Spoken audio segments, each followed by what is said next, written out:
নমস্কার, কেমন আছো সকলে? তো আশা করি সকলে খুব ভালো আছো, আমরাও ভালো আছি। আজকের ব্লগটা শুরু করে দিচ্ছি সকাল সকাল। হ্যাঁ, আজকে বানিয়েছি আচার, লঙ্কা লেবুর আচার, তার সাথে কিছুটা জলপাই দিয়ে দিয়েছি। এটা খুব সুন্দর হয়েছে আজকের আচারটা, খেতে কিন্তু দুর্দান্ত হয়েছে। তো সকাল সকালে যে লিও পাপা ঘুম থেকে উঠে পড়েছে, উঠে এই যে দাদার সাথে দুষ্টুমি শুরু হয়ে গেছে ওইদিকে। আর রিক কিন্তু এখনও ঘুম থেকে উঠেনি। আজ হচ্ছে বুধবার, এখন বাজে সকাল 10:30। আর এদিকে আমি সকালে একটু করে নিচ্ছি চা রুটি। তো সকাল সকাল সব কিছু রান্নাটা কমপ্লিট করে নেই, তারপর রিককে ডেকে দেবো। স্কুল বন্ধ আর মনের আনন্দে ঘুমোচ্ছে, স্কুল খুললে এই আনন্দ কোথায় চলে যাবে। তো এদিকে সকালে খাওয়ার জন্য একটু এই যে রুটি চা করে নিচ্ছি, আর অন্যদিকে লিও পাপার জন্য আর রিকের জন্য দুটো মুরগির ডিম সিদ্ধ করে নিলাম। ওরা সকালে আবার এই ডিমটা খেতে ভালোবাসে। কোনো দিন দেই, কোনো দিন বেশিরভাগ দিন আবার ডিমটা হয় না, তো সেই দিন আবার অন্য কিছু দিয়ে দেই, ম্যাগি খায়। তো আজকে ছিল, ভাবলাম দুটো সিদ্ধ করে দুজনকে দেই। তো আজকে বিকেলে আবার যাব আমরা ঘুরতে। তো কোথায় যাব ফুল ব্লগটা দেখতে থাকো, তাহলেই বুঝতে পারবে। তো কাল তো আমাদের কাকা শ্বশুরের বাড়িতে কালী পুজো ছিল, তো কাল রাতে যাওয়া হয়নি, ভুলেই গেছিলাম, একদম মনেই ছিল না।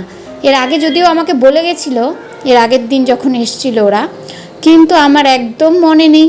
এদিকে লিওর পাপারও খেয়াল নেই। তো সকাল থেকে ফোন করছে, তো ভাবলাম যাই, অনেক দিন থেকে তো গ্রামের বাড়ি যাওয়া হয় না, আজকে গিয়ে একটু ঘুরে আসি। সেই জন্য সকাল সকাল এই যে সব কিছু তাড়াহুড়া করে করছি। তো কিছুটা পরিমাণ ভাত বেঁচে গেছে, আমরা তো চলে গেলে খাওয়াটা আর হবে না, এই ভাতগুলো নষ্ট হয়ে যাবে। তো ভাবলাম যাই একটু ভাতটা একটু ভাজা করে দিই। রিক আবার ভাত ভাজা খেতে খুব ভালোবাসে। এটার মধ্যে একটু পেঁয়াজ কাঁচা লঙ্কা দিয়ে দিলাম, তারপর একটু আলু কুচি, একটু টমেটো, একটু ক্যাপসিকাম থাকলে ক্যাপসিকাম, গাজর সব কিছু দিয়ে বেশ সুন্দর ফ্রাইড রাইসের মতো করে একটা ভাজা করে দিই। ওটা খেতে ও খুব ভালোবাসে। তো এদিকে আমি রেডি হয়ে গেছি, স্নান টান সব কমপ্লিট। এখন এই যে লিওকেও রেডি করে দিয়েছি। এখন আমরা এই যে বেরিয়ে পড়বো, আজকে গ্রামের বাড়িতে যাব, ওখানে ফুল ব্লগটা থাকবে, তো তোমরা দেখতে থাকো। তো এই যে লিও পাপা কিন্তু খুব খুশি, কোনো জায়গায় যাবার কথা শুনলে একদম মনটা আনন্দে ভরে যায়। তারপরে এই যে চলে এসেছি এখন দোকানে, ওর বাবা আবার কোন দরকারি একটু বাজারে গেছে, এখনই চলে আসবে। তো রিককেও রেডি করে দিয়েছি, ও এসে দোকানে একটু বসে আছে।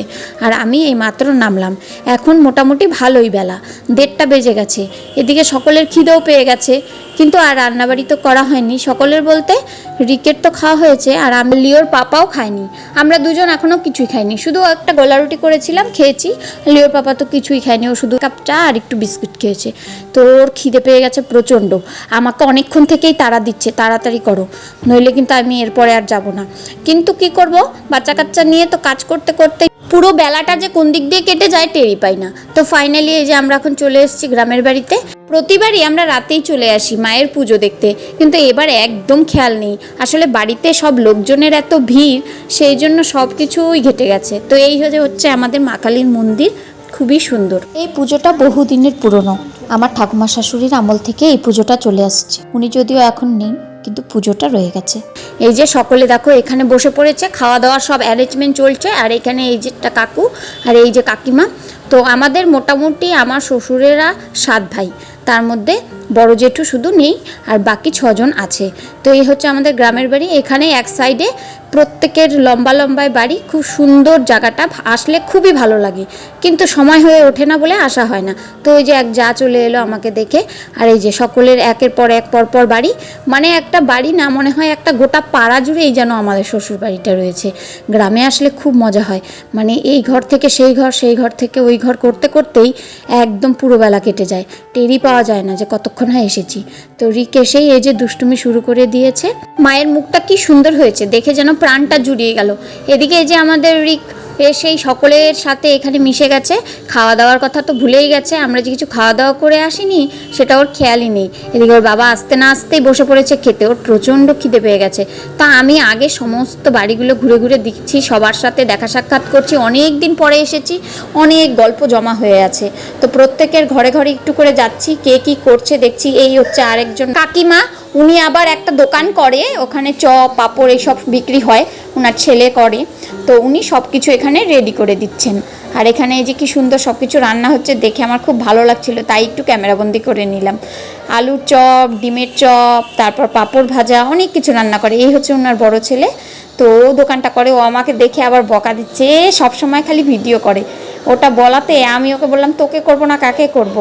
তো এরা কিন্তু আমার দেওর, অনেকগুলো দেওর আছে, অনেকগুলো ননদ আছে। ননদগুলো করে তো এর আগে তোমরা দেখিয়েছো ব্লগে, 3টা ছোট ছোট ননদ আছে, আর দেওর আছে মোটামুটি 4টে 5টা এই 6টার মতো।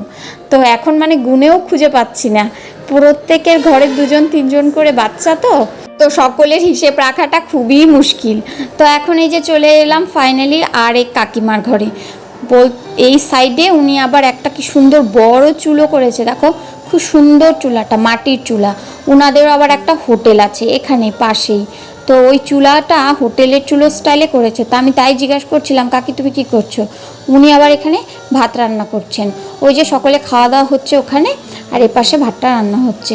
ওই পাশের ঘরের কাকুর ঘরেই আজকে সব খাওয়া দাওয়ার অ্যারেঞ্জমেন্ট চলছে। আর এই কাকিমা এদিকে এই যে ভাত করা হয়ে গেছে, অন্যদিকে সব কিছু হয়ে গেছে, সকলে খেতেও বসে পড়েছে।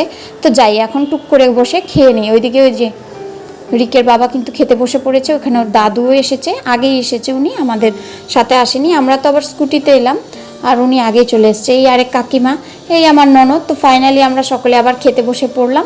এইটা হচ্ছে আমাদের আরেকটা ননদ, আমাদের আত্মীয়র মধ্যে পড়ে। তো এখন এই যে খেতে বসে পড়েছি, সকলে খাওয়া দাওয়া হলে তারপর আবার যাব একটু ঘুরতে। এখানে সামনে একটা খুব সুন্দর ব্রিজ আছে। এই একটা বাচ্চা পুচকি দেখছো, এই হচ্ছে আরেক দেওরের মেয়ে। আর এখানে দেখো কি সুন্দর হাঁস মুরগি এদিক সেদিক ছোটাছুটি করছে দেখে লিও পাপা কিন্তু খুবই মজা পাচ্ছে। যদিও লিও পাপা এসে ঘুমিয়ে পড়েছে অনেকক্ষণ, তো এখনও ঘুম থেকে উঠিনি, উঠলে আবার নিয়ে আসবো। তো এখন এই যে এই কাকিমার ঘরে আরেকটু চলে এলাম, দেখি কি রান্না হচ্ছে। মোটামুটি সব রান্না করে উনি পাঠিয়ে দেবেন, অর্ধেক অর্ধেক বাকিটা। এই আরেক দেওর চলে এলো, হাসতে হাসতে আমাকে বলছে আমাকে একটু ভিডিওতে বন্দি করে নেও। তারপরে এই যে আমি সামনে চলে এসেছি। এখন এই যে সব ননদেরা, তারপর হচ্ছে আমার এই এক ছোট যা, আর একটা ওই কাকি শাশুড়ি, সবাই বসে এখানে আড্ডা দিচ্ছে। তো ভাবলাম আমিও আসি। এই এক দেওর, ও সব কিছু নিয়ে এই যে দোকানে যাচ্ছে, একটা গ্যাসের সিলিন্ডার পেছনে বেঁধে নিয়েছে, নিয়ে ও এখন যাবে আবার দোকান করতে। তো আমি ওকে আবার ঠাট্টা করে বলছি, এই আমাকে কিন্তু বড়া পাঁপড় চপ এইসব পাঠিয়ে দিবি, একটু পরে ভাস্তাকে পাঠিয়ে দেবো, ওর কাছে সব পাঠিয়ে দেবো। বললো দিব, সবই দেবো, একটু পরে পাঠিয়ে দাও। মোটামুটি এখন 4:30টার মতো বাজে, 5টা বাজতে বাজতে তো সন্ধ্যাই হয়ে যাবে। তো ভাবলাম যাই সামন থেকে একটু ঘুরে আসি। এই যে আমার ছোট্ট ননদিনীকে নিয়ে যাব, আরও 2-1টা ননদ আছে, ওদেরকে নিয়ে যাব। বলতে বলতে লিওর পাপা আবার চলেও গেল। ও বললো তোমরা একটু পরে চলে আসো টোটো করে। এখান থেকে কাছেই, মোটামুটি এক একজনে 15 টাকা করে ভাড়া নেয়। তো ফাইনালি এই যে আমাদের খাওয়া দাওয়া হয়ে গেছে, এখন বাকিরা সকলে খেতে বসে পড়েছে।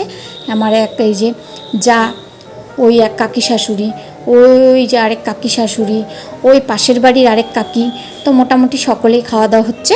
আর আমি এখন এই যে লিও পাপা ঘুম থেকে উঠে পড়েছে, ওকে একটু দুধ খাইয়ে নিয়ে চলে এলাম একটু ঘুরতে রাস্তায়। এই যে আমার পাশেই একজন এসছে, উনি হচ্ছে আমাদের এইখানেই পাড়াই বাড়ি। উনি এক কাকি শাশুড়ি হন, কিন্তু খুব ভালো, সকলের সাথে খুব মিষ্টি ব্যবহার। তো ওনার বাড়িটা দেখতে চলে এলাম। অনেক দিন আমাকে আসতে বলে, কোনো দিন আসা হয় না। আমি বললাম চলো আজকে তোমার বাড়িটা দেখে আসি। তো এসে এই যে ভেতরে চলে এলাম। কি সুন্দর ছোট্ট মোটো একটা বাড়ি, ঘরের ভেতরে দেখো সেরকম কিচ্ছু নেই, কিন্তু এরা কিন্তু খুব আনন্দে থাকে, খুব অল্প জিনিসে এরা খুশি।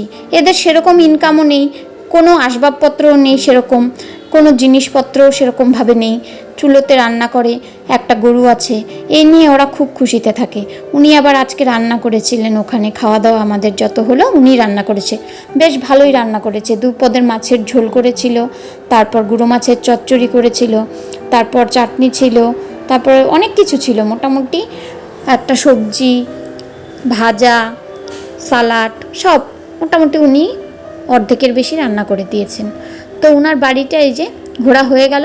লিও পাপা কিছুতেই থাকবে না, ভেতরটা অন্ধকার, তো ওটা দেখে ওর নাকি ভালো লাগছে না বোধহয়। তারপর চলে এলাম আবার একটু সামনে। এখন এই যে আমরা একটু বেড়াতে যাব সামনটা। চারিদিকের আকাশটা কি সুন্দর, এখন গোধূলি, চতুর্দিকটা একদম একটু হালকা হালকা অন্ধকার, আবার আলোও রয়েছে। তো এই যে ব্রিজের সামনে চলে এসেছি, এখানে আবার কি সুন্দর একটা মাসান ঠাকুরের মূর্তিও আছে। সেটা প্রত্যেক বছর খুব বড় করে পুজো হয়।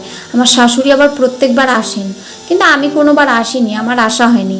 লিওর পাপা আগে আগে আসতো খুব, কিন্তু এখন খুব একটা আসে না। আর এই যে বাড়ির সামনে দেখো ব্রিজটা, এই পাশে একটা ব্রিজ, আবার এই ব্রিজ থেকে দেখা যাচ্ছে দূরে আরেকটা ব্রিজ। তো আমরা এই ব্রিজ থেকে এখন ওই ব্রিজে যাব। এই সামন দিয়ে একটু হেঁটে ডান দিকের রাস্তা ধরলেই ওই ব্রিজটা পাওয়া যাবে। ওই ব্রিজে যাওয়ার জন্য ননদেরা কখন থেকে আমাকে বলছে, বৌদি আমাদের নিয়ে চলো, আমরা ওই ব্রিজটায় যাব। একা একা তো বাড়ি থেকে বেরোতে পারে না, আর এত দূর ওরা আসেও না।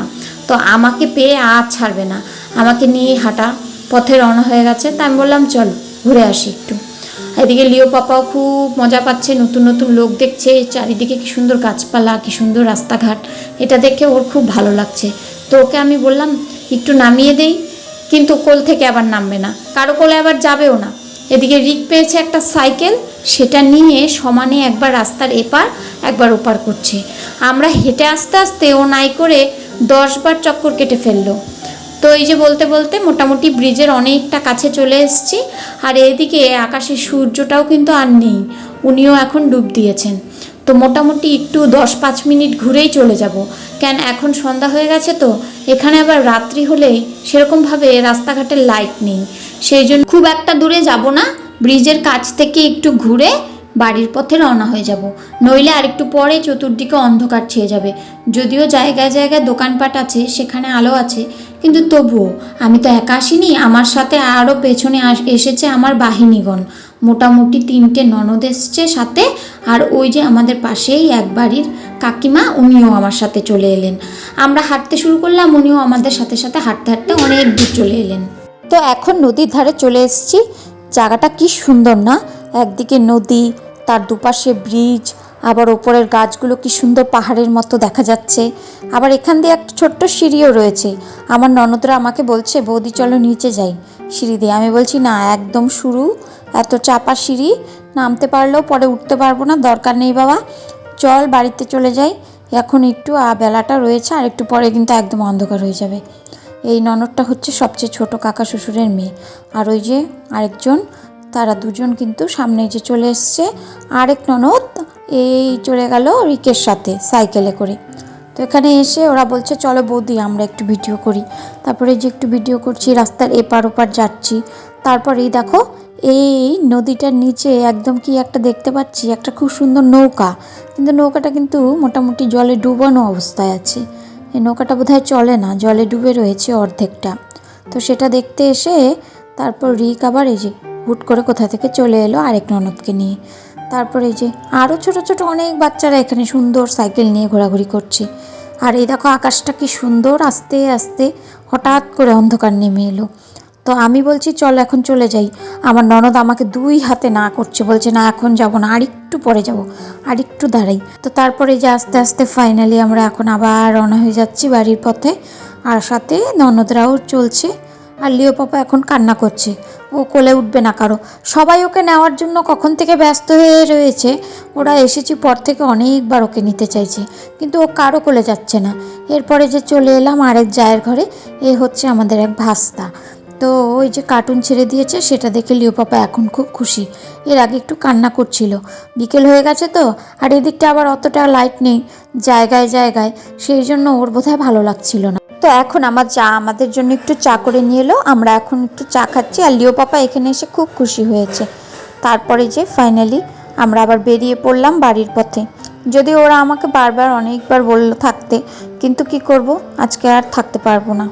সকলে অনেকবার বলল রাতটা থেকে সকালে যেতে, কিন্তু কি করব, ওই যে পড়াশোনার জন্য এখন আর কোথাও গিয়ে থাকা হয় না। তো আর এইদিকে বাইরে বেরিয়ে কি ঠান্ডা, মারাত্মক ঠান্ডা, আমি তো আগে জানিনি যে এতটা ঠান্ডা পড়বে। একটা চাদর নিয়ে গেলেও লিও পাপাটার গায়ে একটু পেঁচিয়ে দিই। এদিকে বাইরেটা কি ঘুটঘুটে অন্ধকার। তো যাই হোক, বলতে বলতে এই যে ফাইনালি আমরা বাড়িতে চলেও এসেছি। রাতের অন্ধকার, তার মধ্যে ঠান্ডা, লিও পাপাটা যে ভয় পায়নি এটাই বড় কথা। মোটামুটি সবাই মতোই পৌঁছে গেছি। এখন 7টা বাজে, আর স্যার 7:30টার দিকে আসবে। তো লিও পাপা এসেই তোর বাবার কাছে দোকানের ভেতরে ঢুকে গেল। এখন বাবার সাথে একটু আলাপ করবে, গল্প করবে, তারপর জায়গা মতো যাবে। আবার ওর পাপা ওকে একটা চকলেট দিয়ে দিল, সেটা পেয়ে খুব খুশি। এসেই একটা উপরি পাওনা হয়ে গেল ওর। তো এখন এই যে ঘরের ভেতরে ঢুকেছি, আর এই যে আমাদের লিও পাপা ওখানে বসে বসে যেন কি করছে, দুষ্টুমি। এদিকে স্যারও চলে এসছে, রিক বসে পড়েছে প্রাইভেটে। তো আমি এখন ওর জন্য একটু এই যে দুধ গরম করে নিয়ে এলাম, এখন লিওকে একটু খাইয়ে দেবো। দেখি আর লিও দেখো না একটা চশমা নিয়ে কি দুষ্টুমি করছে। পরো চশমা পরো, চশমা পরো।